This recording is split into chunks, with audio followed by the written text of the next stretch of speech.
Does anybody remember that story you probably learned in Sunday school or in VBS? The story of David and Goliath. You know, that story is so well known that folks who haven't even ever really stepped foot in a place of worship probably know that story. And a lot of it is because that story has been so much a part of our culture. Anytime you have someone who is considered very weak, or a team who's considered very weak, or a situation where someone is very weak going up against someone or a team or something that's very strong, you call it a real David and Goliath story, right? Well, the story of David and Goliath has a lot, I think, to teach us beyond simply this idea of the weak going up against the strong. Now, just in case you don't remember the story, basically what's going on is the Israelites are embattled against the Philistines. And King Saul is the king who's in charge at this time. And they have gone up against the Philistines in battle. But the thing is, the Philistines have sent out their great warrior, the giant 9-foot Goliath.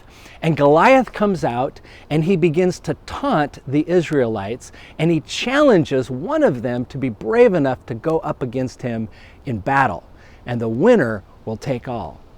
Well, the way the story goes, none of the Israelites are ready to do this, and they do nothing but just shake in their boots. Well, meanwhile, while this is going on, back in the homestead, we have the story of David. And David is the youngest of the sons, and he is doing his job shepherding the flocks for his father. But he really wants to be where the action is.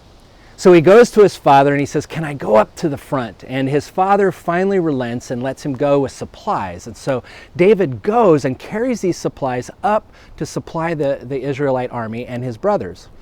Well, when he gets there, he sees what's happening. Goliath is taunting the Israelites, and he's appalled. I mean, he's aghast that this would happen, that the Israelites would allow this Philistine, who cares how tall he is, to come and taunt them. And he begins to say to them, "What is wrong with you? Why don't you go out and fight him? Isn't there someone who's out who can go out there and fight him? In fact, if none of you will go, I'll go."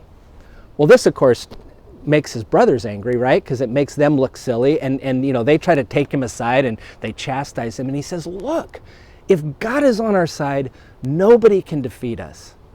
Well, eventually he convinces King Saul to let him go out and fight Goliath.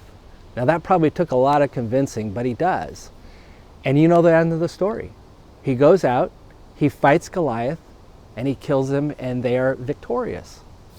Well, that's basically how the story goes, and that's what most of us know. But as I was studying it this week, I found a couple things that I thought were really interesting.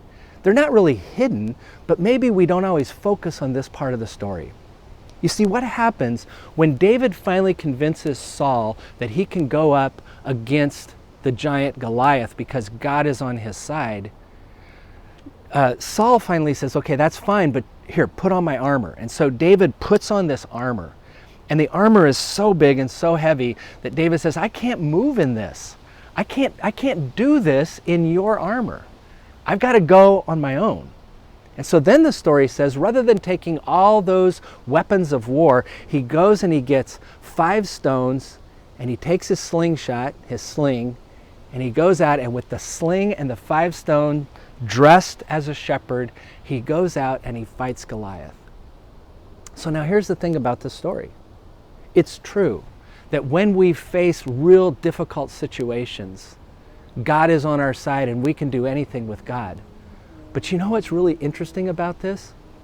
God also equips us and makes us as we are so that we can deal with whatever challenges come our way in our own skin, with our own self, with God empowering us and making us able. And that's what happens in the story of David and Goliath.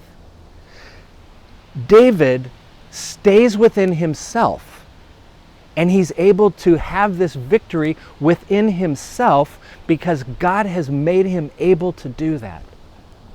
You know, when I think about things that we face, right now, The church is in the midst of our capital campaign, and we're looking at trying to really increase our budget pretty substantially this year. And I look at it and it almost feels like a Goliath kind of amount that we're trying to equip, or we're trying to raise.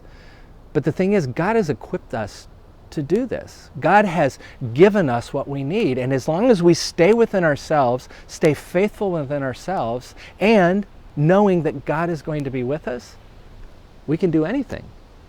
That's what the story of David and Goliath tells us. And maybe in your own personal life, you're facing some of those things as well. And you think, I just don't have enough.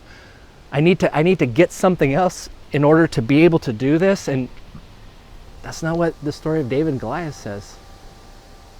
David was able to defeat Goliath with what he had, staying within himself, because that's how God made him. God made him able. God made you able. God made us together able.